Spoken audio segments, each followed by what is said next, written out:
Okay, so welcome to this Legal Aid New South Wales Law webinar on the pitfalls of credit and debt. My name is Kerry Wright and I work in the Community Legal Education team at Legal Aid New South Wales. I'm here today with Lee and Sharon Weston, who also both work at Legal Aid New South Wales. To begin, we would like to acknowledge the traditional owners of this land. We would also like to pay respect to elders of this land, both past and present, and extend that respect to other Aboriginal and Torres Strait Islander people attending today or watching the recording. So the purpose of this webinar is to explain credit and debt, what the law requires of credit providers, and who can help if things go wrong. So we're obviously talking about New South Wales services here. And there is a handout on your control panel for your webinar, which is a copy of the presentation that we're using today that you're welcome to download. So hello Lee, and hi Sharon as well. So do you want to tell us about your roles at Legal Aid New South Wales? Do you want to start, Lee? Yeah, sure. I'm a solicitor in the civil law section of Legal Aid, and in particular I'm in the consumer law team. And so we do a lot of different areas of law, but in the consumer law team we focus and specialise on consumer issues, and in particular consumer credit. Okay, thank you. And Sharon, your role? Yeah, my name's Sharon Weston. I'm a financial counsellor. I'm mainly based in the disaster relief legal service. So obviously we deal with a lot of clients who have been through a disaster and they may have a problem with insurance. Okay, great. Thank you both. So this is what we're going to cover today. Coming up the slide, what is credit and debt and what can go wrong? We're going to discuss different credit products like Afterpay and contracts and loans, what the law requires credit providers to do, find out who you can complain to and who can help with credit and debt issues, and we'll answer your questions. So we'll bring up our first slide. I think that's you, Sharon. So what is credit and debt? Okay, so credit can take many forms. It can be a loan, like a credit card, a personal loan, a car loan, or a buy now, pay later product. But credit can also be things like a phone contract or a utility connection for gas or electricity. So it's lots of things. Okay, and what about debt? Debt is an accumulation of all of the above, but we tend to use the word debt mainly if we can no longer afford to pay for our credit products, whatever they may be. Okay, thank you. And what can go wrong? Okay, my favourite subject, what can go wrong? There are so many things that can go wrong. I wrote a long list of them and then I thought I'm not going to be able to read them all out here today because there are so many things. So there's really obvious things like if you lose your job, for example, or even lose hours in your work. And of course, we've seen a lot of that happening with the COVID-19 issue where people who work in, there are several industries that have been really impacted by that. But there's lots of things that can happen. There's lots of reasons you can lose your job. You may be injured or become ill. But any unexpected life event can cause a problem or what can go wrong. So maybe it's a flatmate that moves out, a relationship ends. You may have just taken on too much debt and you just can't afford it. There may be a car accident and you didn't have adequate insurance. That's something we see a lot of in the disaster team, people being inadequately insured. Sometimes people think they're insured in a car accident, but they didn't really understand their insurance. Domestic violence is another really common reason that people, particularly women, find themselves in debt. Sometimes as a victim of domestic violence, you may have been forced to take out or put your name on all of the family financial products. So the bond may be in your name, the rent in your name, or any loans, household utilities, all that sort of thing might have been in your name as the victim, and then you may have to leave, and it might take a long time for you to get your name off the family debt. And if you've got to find accommodation in a hurry, you may have to borrow more money in order to do that, and to buy furniture and all the sorts of things you've had to replace when you've left that relationship. So as you can see, there's lots of things that can go wrong. Yeah, thanks, Sharon. So what we're going to do now is launch a poll with our audience to see how often do your clients talk to you about a credit or debt issue? So the options are daily, weekly, often, rarely, or never. So I'm just waiting for people who have joined us to vote on this question, and then I'll share the results with you both so you can see how people voted.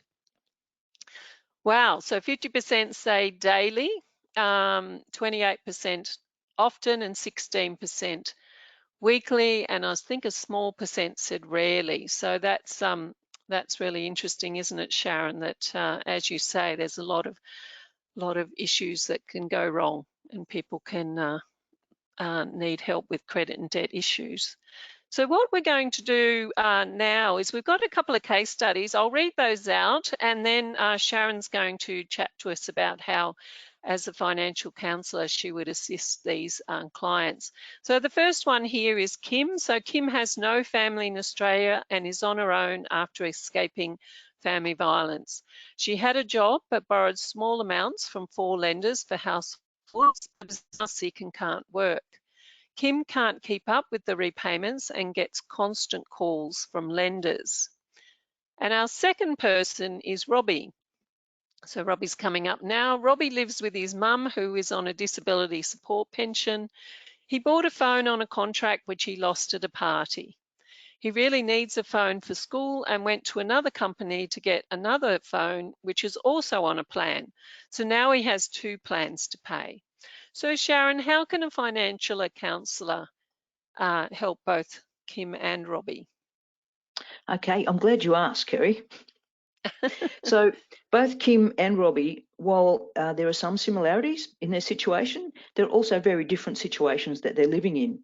So one thing that would be common with both clients is a financial counsellor will listen to both the clients and find out what other things are happening in their life.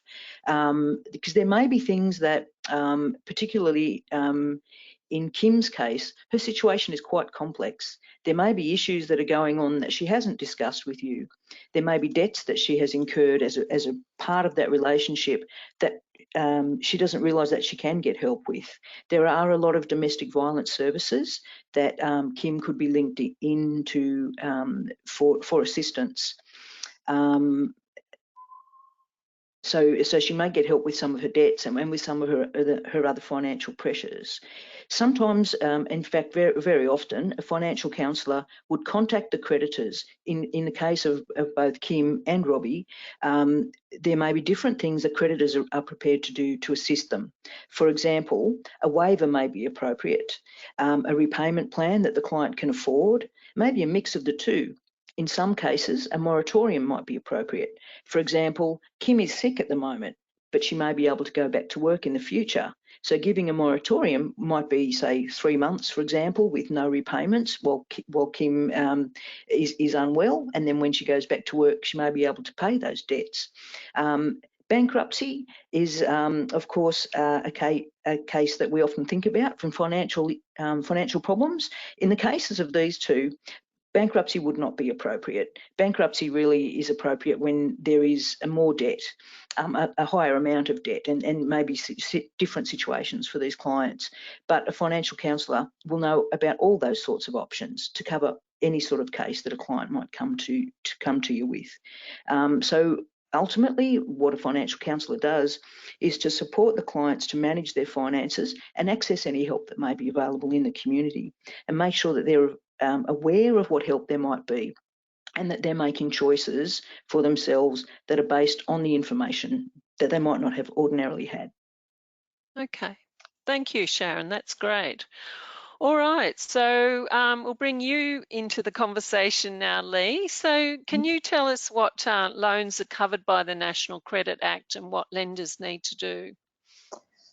Okay, well, firstly, the National Credit Act is legislation that is designed to try and protect consumers from the worst sort of bad behaviour and exploitative sorts of products that are on the market. So it's consumer protection legislation, and it applies to what we might call a consumer loan. So it doesn't apply to personal, like a loan between you and another individual. It doesn't apply if you're a business and you're lending for business purposes. And it does involve that there is some charge that is made that you have to pay for the provision of that credit. And so if the lenders fall within that definition of a credit provider in the Act, then possibly one of the most important things that they have to do is when they're providing, they have to make sure that you can afford the loan. And we generally call that responsible lending obligations. And so that means that they have to make an assessment before they offer you the loan that it's suitable for your purposes and that you can afford to repay it without substantial hardship. So these steps include performing a credit check. So everybody, who's ever, borrowed money or had any dealings will have a credit record.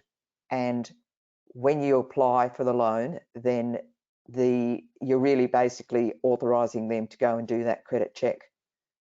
And they use that, or are supposed to use that, as a way of verifying along with information about your income and ability to repay the debt, as to whether that debt is actually a responsible loan for you. Okay, thanks, Lee. So what about buy now, pay later loans that we see a lot of now? Yes, well, they're a different type of creature. That is, they're fairly new kid on the block in the finance world. Afterpay probably is the best known one, but there are many others, and they're where they basically allow a consumer to get the goods they want now and to pay off the amount over a period of time, usually in installments. So these lenders have found, well, one might say they found legal loopholes to avoid the responsible lending and other provisions of the National Credit Code. So it's the way they structure their service fees and charges that puts them outside the definition of credit in the National Credit Code. So essentially, I guess they don't charge interest as such as other loans do. So for example, in the case of Afterpay, in lieu of charging interest, Afterpay relies on two mechanisms to make a profit. So about 3/4 of its revenue comes from merchant fees. So it's actually the merchants that have to pay to be able to offer the Afterpay service or product. On every purchase, Afterpay charges the merchant a commission of, say, 4 to 6% of the value of the transaction, plus 30 cents. The other quarter comes from late fees imposed on customers when they fail to make repayments on time. So Afterpay is not legally required to observe the Credit Code or Credit Act's responsible lending obligations, which, as discussed, include performing a credit check and verifying the customer's income and ability to pay it back. So with these sorts of credit products, well, I can't call them credit because they're not technically credit, but these sorts of financial products, consumers can get into trouble if they take on too many of these without considering their ability to pay off these amounts in the time available. They can find themselves having to pay late fees on a number of these and get into a debt spiral. If people use them in a sensible way, they can be a good alternative to, say, a credit card. But there is a risk because the Afterpay has no, and the other companies have no obligation to assess your ability to pay this back, or any requirement for them to see if you've got any other loans with other buy now, pay laters, then the onus is very much on the consumer to make the assessment for themselves about it. And it can be very easy to just get a bit carried away on a a shopping spree or something, and then realise later that they haven't really got enough money on a more fortnightly basis or whatever to pay in all the amounts that they are obliged to pay, and then they can start having to pay these late fees, and then they can get into a bit of a debt spiral like that. So they are something that should be, that consumers need to have to take their own responsible lending approach to it, because there's no obligation on Afterpay and the other BNPL providers to do that for them. Okay, well, we have a poll question here that we'll put to our audience now. Just wanting to know whether you have clients with Afterpay loans that they can't pay. So the answers are yes, no, not sure, I don't ask. So we'll just let our audience vote and see how we go with that. I'll just wait until, looks like the majority of people have voted. So I'll close that poll and share the results with you, Lee and Sharon. That's up now. So 83% said yes, 13% no, and a small number not sure, I don't ask. So that's interesting, isn't it, Lee? That those products are definitely out there. Yes, yes, and that they're not regulated like other credit products are. So someone's asked this question, Lee, is the responsible lending process the same with phone contracts as well as loans? No, it's not, because a phone contract is not credit. Okay. You see, so when you're entering into a phone contract, you're purchasing a product and a service. It's not borrowing money, as in like taking a credit card or a personal loan or any of these other products. So they don't have the same obligations to assess a person's ability to continue to pay the contract on an ongoing basis. So that kind of leads to our next slide, doesn't it, Lee? So our next one is about tips before you sign a contract or a loan agreement. So do you want to tell us about those tips? Yeah, well, I guess that the most important thing in many ways is that people need to really read the contract that they're signing or otherwise signing up to. And we all know that we're guilty of it ourselves. When we see, oh, these are the terms and conditions, and then you just go accept without actually reading them.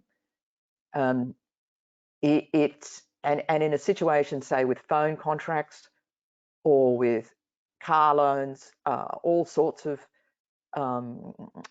credit products that people get into, they can be in circumstances where they are getting a lot of pressure and very, very clever and sophisticated sales pressure techniques to overcome their natural, inclination to understand what they're agreeing to, and that is the biggest risk, I think, that you're in a position where you just agree to something without really understanding it, and then it's buyer's remorse or lender's remorse, because people need to be aware that the law, with very few exceptions, and we will talk about those, will hold you to the terms of the contract, even if you didn't read or understand it.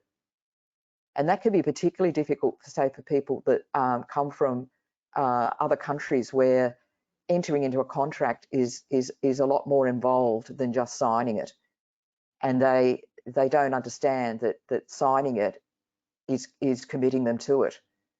And the other issue, I think, is shop around. Don't take the first thing that comes up. It pays to shop around. You may have much better value options than the one that's in your face being pushed at you at any given time. Okay. Did you have any tips there as well, Sharon, about contracts or? Yes, of course. I suppose one of the things that was interesting that Lee mentioned is about a phone not being credit, and of course that's strictly speaking that's the truth. But of course, once you buy a phone, you are actually locked into paying it off in a contract. You've got a plan, and then you've got a component that's paying off the phone itself. So in many ways, you've borrowed money to buy that phone because you're paying it off while you're locked into a contract. Though, of course, as Lee mentioned, legally it's not seen as credit. Mm. Okay, all right. So we'll move on to payday loans. Tell us about those, Lee. Yeah, okay. Payday loans is just sort of a general term that people use. It's not a technical legal term, but what they are is they're high cost short-term loans. Okay, so they include small amount loans, say loans of up to $2,000 that have to be repaid between 16 days and 1 year. There are loans for over longer periods, but I'm just going to talk about these ones that are called the small amount credit contracts because they're probably the most prevalent. They can be very tempting and easy to get, but could put consumers into a debt trap. Even if someone is on Centrelink, they can get one of these types of loans. There's a limit on the amount the lender can charge, but they're still extremely expensive compared to other loans, and the fees can end up being equivalent to 100% or more, depending on the length of the loan. So the way these loans are structured, they are allowed to charge an establishment fee, which is 20% of the amount loaned, and a monthly fee of 4% of the amount loaned.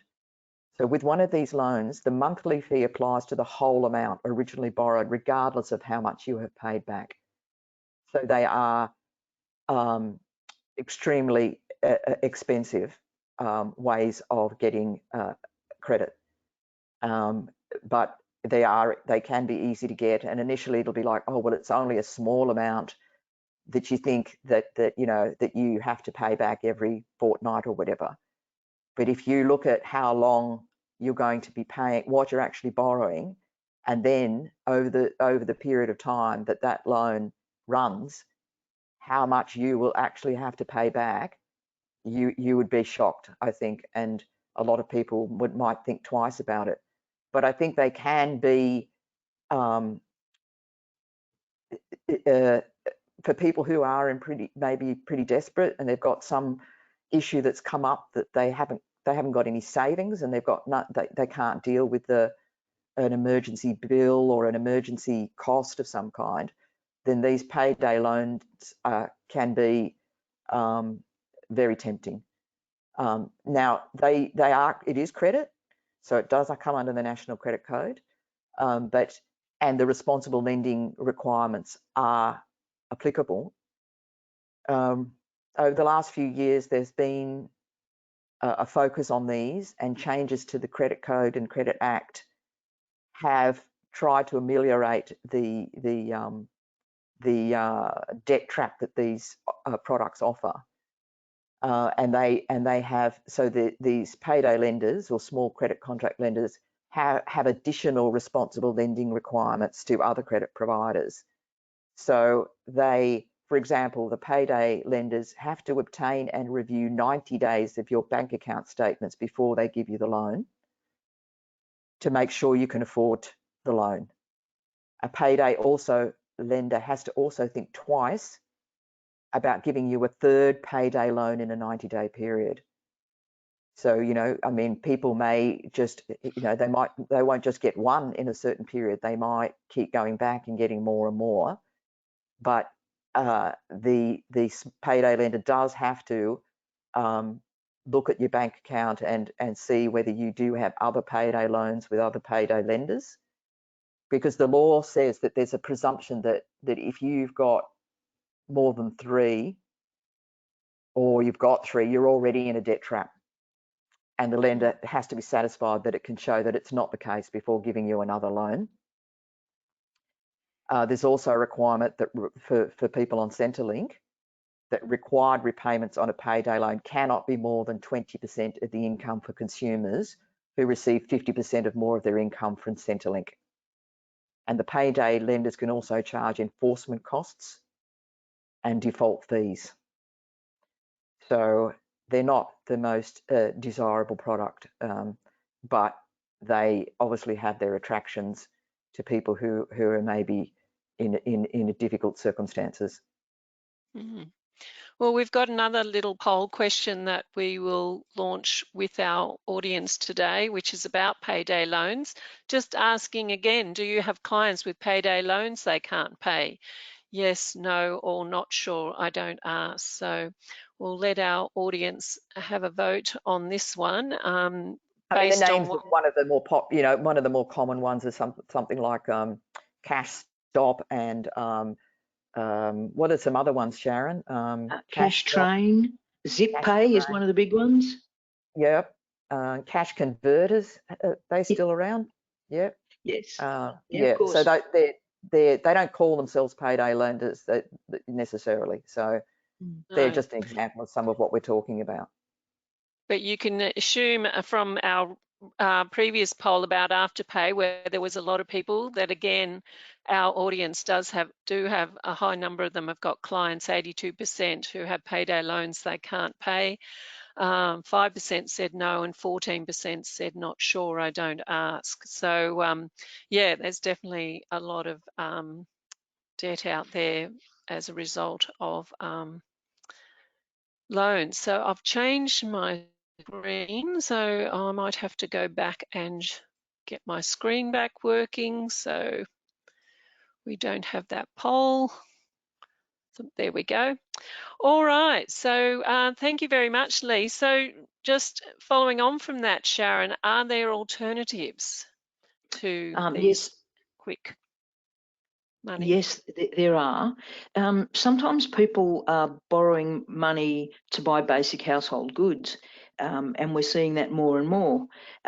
So there are organisations in the local area that will be set up to assist people who are having trouble making, making ends meet, basic everyday expenses. So it's hard to give a sort of generalisation because it will depend on your area, but there will be local charities, neighbourhood centres. A financial counsellor in your area can probably give you a list of local organisations that can help out with everyday expenses. Now, there are a few products around that would help with things like paying your electricity bill. So there's a thing called EPA vouchers, which are energy assistance vouchers. So you can, if you've got an electricity bill or a gas bill that you're having trouble paying, you can go along and get some vouchers to pay that off. And you might get up maybe $400 or in lots of $50 to pay off a debt, as long as the bill is in your name and as long as it's still connected at your address. You can get help with those sort of things. And of course, there are people who will give you vouchers for grocery stores in the local area.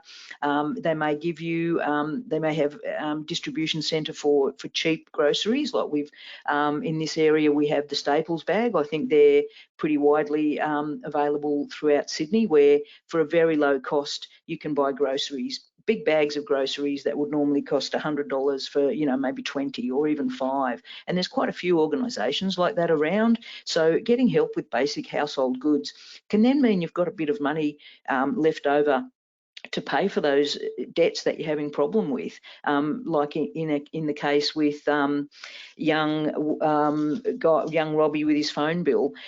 Maybe there's just so many things that he might be able to get help with something else that can then mean he's got money to pay his phone bill. Now, Robbie's probably not responsible for the food in his household because he lives with his mum, but this is where you might be able to work with Robbie and mum. Can we get mum some help with groceries, and then maybe mum can help Robbie with his phone bill? So sometimes you sort of work in a very holistic way with your clients.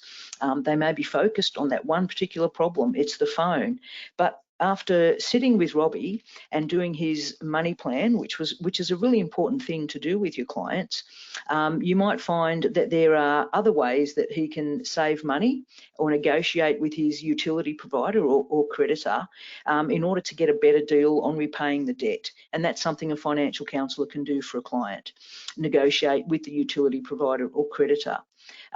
We've got on the slide here asking Centrelink for an advance payment. Most people are aware of that facility, but there's also a way of approaching Centrelink and saying, I'm repaying that debt at maybe $40 a fortnight. Can I repay it at a lower rate, which also frees up a bit of money? There are all sorts of things available in the community. The no interest loan scheme is a great scheme. We're just talking about Robbie again. He could probably have borrowed money under the no interest loan scheme, which is, as it says, there's no interest, but there's also no setup fees, no late payment penalty fees. There's nothing. It's just, I need $800 for a phone, I borrow $800 and I pay it back, and I only pay $800 back. And so he could then buy a phone and own it outright, and then he could move around, shop around to different plans, which is something that doesn't happen if you're a young person who can't afford to buy a phone outright. You might get locked into a contract with one of the big providers, which is what has happened to Robbie. So there's, you know, all sorts of ways to that are alternatives out there, and there are lots of different community organisations in your area that you can find out about. Great, thanks, Sharon. There's a couple of questions here, but I might wait till we've done our next case study with Lee. So that's coming up now. So this is a case study about a young guy called Jax. So Jax had an old car which broke down, but he needs a car for his job. He was pressured by a salesperson at a car yard to buy an expensive car on finance with a high interest rate, as well as add-on insurance that he didn't need. He wasn't given a chance to read the contract, and he didn't understand what he'd signed up to. Now Jax can't make the loan repayments, and because he's in arrears, and he's worried they're going to repossess the car, as well as him having to still pay the loan. So Lee, what can Jax do? These sort of contracts involving what's called dealer finance are really bad news for most consumers and can be really difficult to get out of. You're really in a bind when you enter into one of these contracts, because it's not enough that the loan, the car it acts as security for the loan, and so if you go into arrears, they can repossess the car, but it's not just enough to give the car back, because the amount you've borrowed usually exceeds greatly the value of the car. So the car, they can repossess it and sell the car and use the proceeds of that sale towards the loan, but there's usually a huge gap between that, and the loan can be quite onerous, and then you not only have this large debt that you have to pay off for a number of years, but you don't even have the benefit of having a car. The consumer also gets a bad credit record, which can make it difficult for them to get loans in the future. In many cases, they would have been better off getting a personal loan from a reputable lender, bank or a reputable lender, rather than dealer finance. So what can he do? Well, under the National Credit Code, this sort of loan is known as a linked credit contract. And what the effect of that is that it will be the car dealer that's arranging the car loan. It will be the lender, who's obviously different to the dealer, who will be responsible for any of the bad actions of the company of the dealer that sold him the car.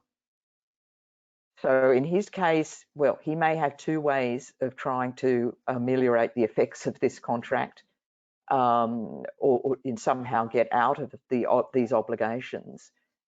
So one of the questions that would need to be looked at is, well, in Jack's case, it would appear that the loan was really not affordable or suitable for him from the beginning. He didn't really need such an expensive car or want such an expensive car. He didn't really need all these add-on insurance products, which, by the way, how it works is that you borrow this amount of money, and you also borrow money to buy these insurance products, which in many cases have so many exceptions that they're almost useless, but you end up having to pay off that as an addition. So it could be an extra $2,000 that you're borrowing or more for these products that don't even really help you. so so there's the responsible lending way that it can be looked at to see whether the lender has done what they should have done under the responsible lending obligations.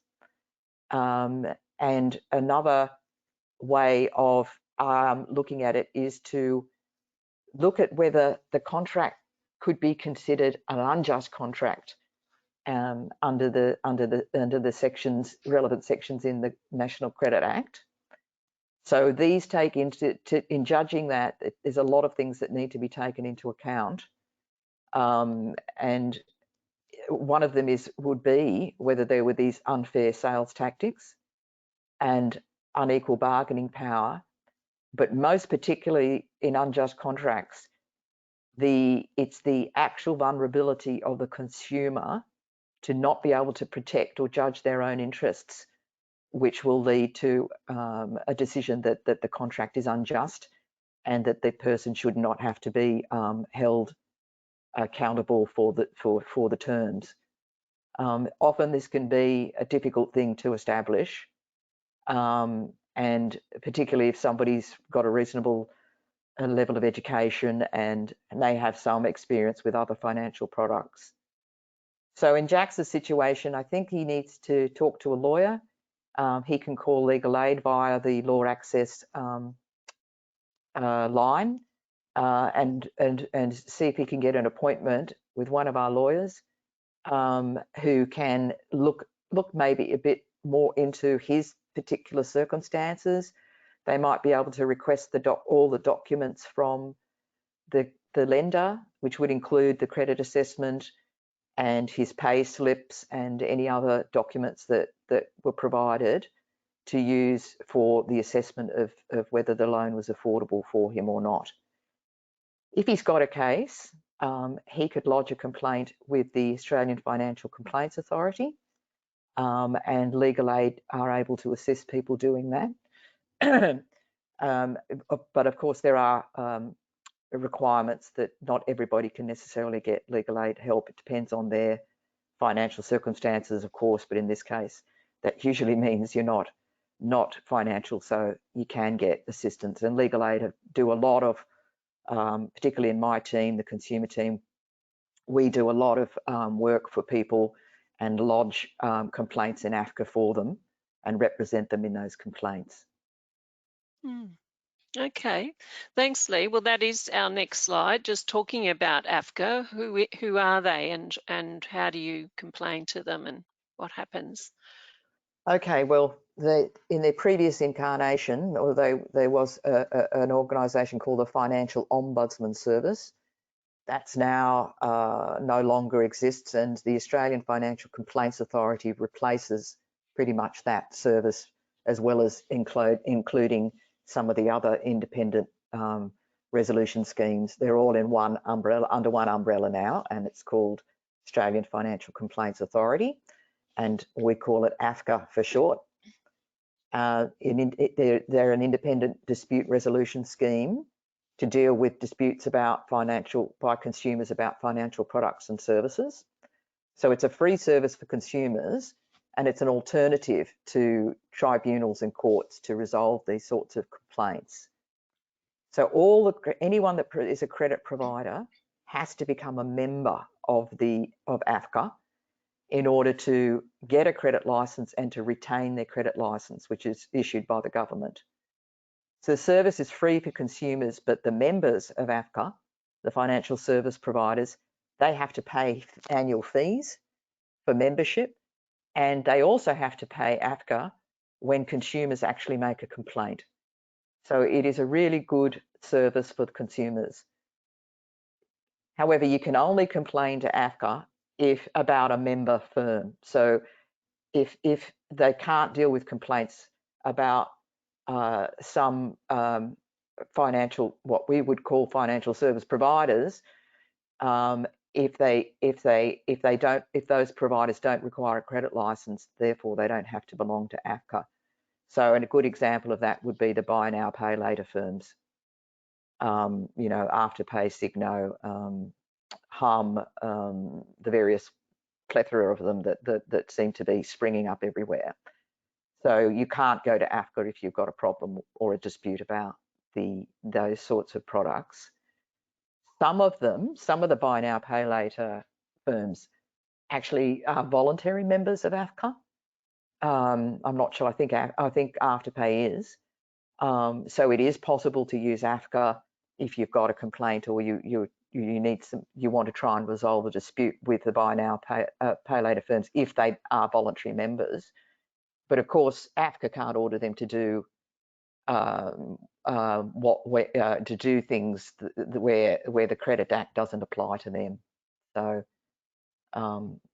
and if you when you lodge a complaint with AFCA, it's usually all done online. AFCA asks both you, the consumer, and the lender to provide information and any documents and to put forward your arguments about why the dispute should be resolved in your favour and what you say that the lender's done wrong. AFCA has to apply the general law and fairness to their decision making. Now, sometimes AFCA might arrange for a telephone conciliation conference to see if the parties can come to an agreement between themselves. If that doesn't always happen, but then if the parties don't come to some agreement, then AFCA goes on to make a determination in favour of either the consumer or the lender. So if the determination is in favour of the consumer, the lender must do what AFCA says it has to do to compensate them for any loss suffered because of the lender's conduct.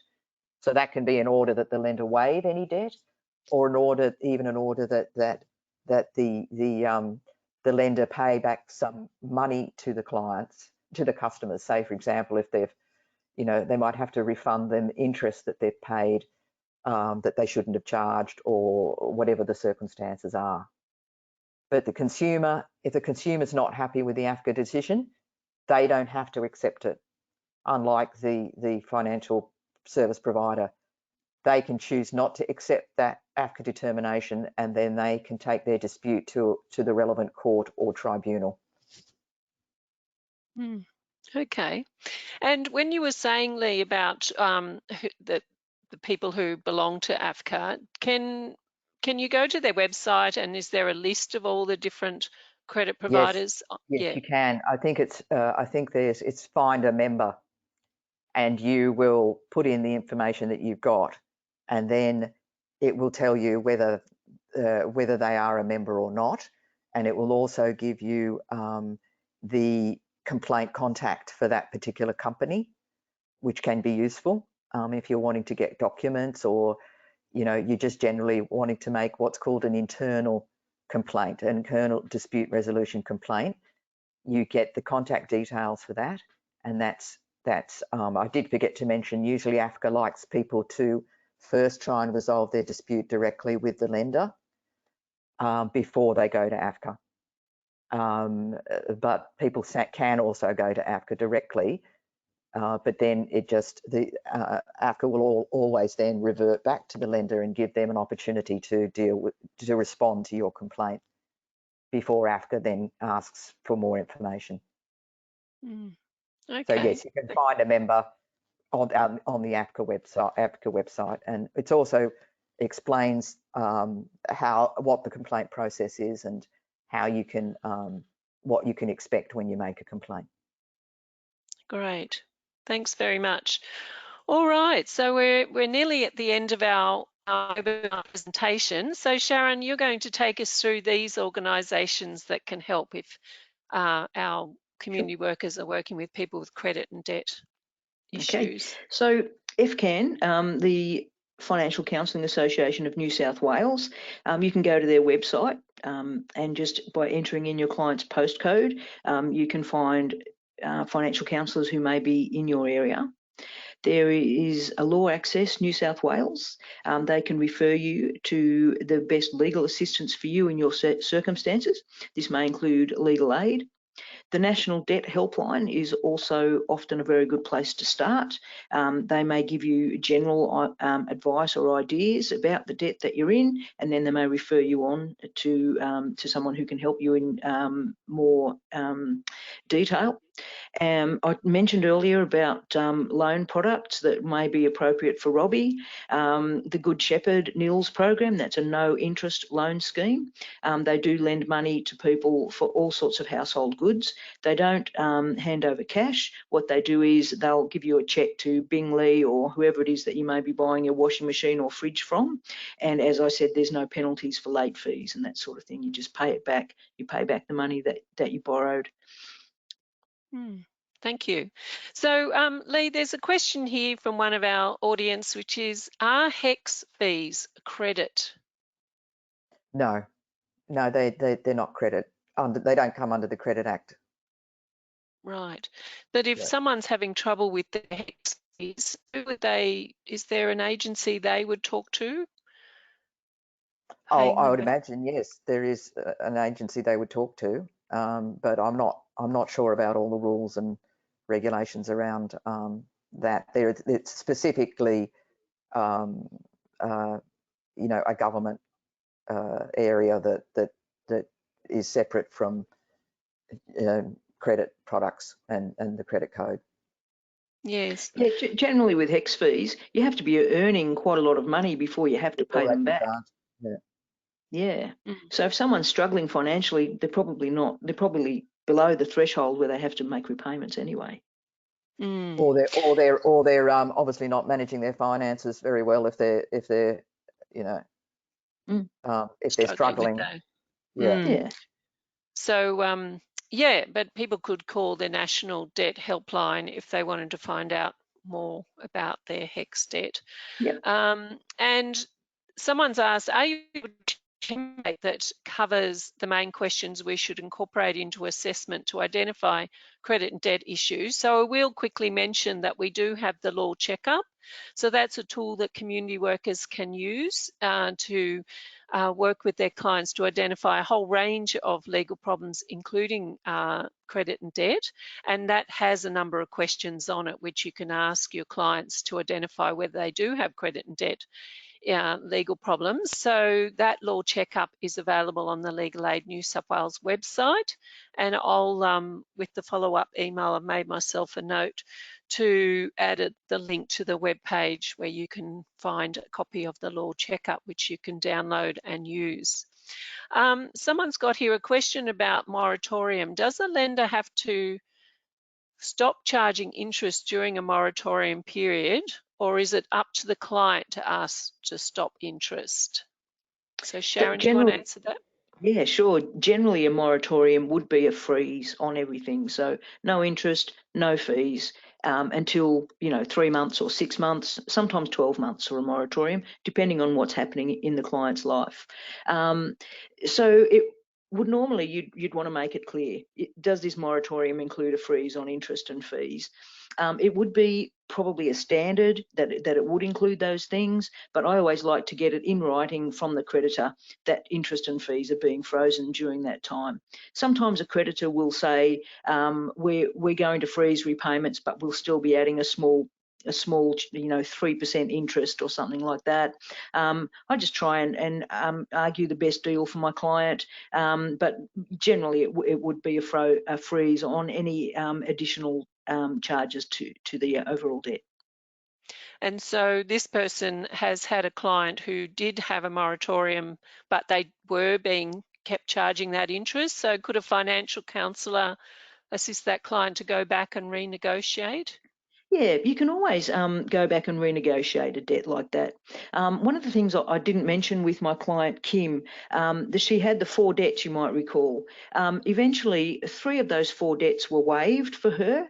And one of the things we didn't mention actually was that normally domestic violence debt will be waived, though as we were talking about creditors who are registered or not registered with AFCA, some of them will not waive debt under any circumstances. The 4th debt that our client had in that case, they while they wouldn't waive the debt, they did decrease the debt by $150, which was quite a big percentage of the overall debt, and they agreed not to charge any further interest and fees. So those things are always negotiable. A lot of the debt collectors and the creditors, at the end of the day, they just want to get something back if they realise that the client is in a difficult situation, and often they'll settle for small repayment amounts over a long period of time if you've got a client who really is struggling financially. It's always negotiable, so it's worth asking. Yes, great, thank you. Okay, well, we're on to our last screen where still type in some questions. Someone said thank you for that answer, Sharon. Just a reminder, as Sharon mentioned, that Law Access New South Wales on 1300 888 529 is the phone number to use to call and get free legal information and referrals to the best service for your client for their legal problem, including legal aid. So someone's sent us some information about HECS debt, about should be referred to the Australian Tax Office. So yeah, that's some information that they had a client who was fraudulently charged HECS fee and the provider's not registered, and they contacted Department of Education and the New South Wales Ombudsman. So yeah, so there's a whole range of organisations, and Law Access can be a good place to start because they have all those different options on their database, so they can talk through with the client the different ways that they can get help with their credit and debt problem, and if necessary, make an appointment or warm referral to Legal Aid New South Wales or Community Legal Centre or a financial counsellor, or a tenancy advocate if it's some housing issues. So yeah, there's lots of different people that they can refer to. So yeah, feel free to type any last questions into your question panel. Just a reminder that we'll get a survey. You will get a survey after we close this webinar, and we appreciate your feedback, and also a follow-up email with links to resources that we've talked about today. And if you're watching this as a recording and you have any questions, you can send an email to cle@legalaid.newsouthwales.gov.au, and we'll pass on your question to the right person at Legal Aid. Someone, no questions. Someone said that was awesome. Thank you, ladies. So that's some instant feedback for you both. Thank you. Yeah, so I will thank you very much, Lee and Sharon, for your time today and sharing your knowledge about credit and debt and what people can do in those different scenarios that we looked at. I'm sure you see many varied clients with lots of different credit and debt problems in your careers. Yeah, so I think that's it. We're just getting lots of thank yous. So I think we're good to. So thanks again, everyone, for your attendance today and your participation in our polls. And yeah, good luck, and we'll say goodbye. So see you, Sharon. See you, Lee. Thank you. Bye-bye. Okay. Bye. Bye.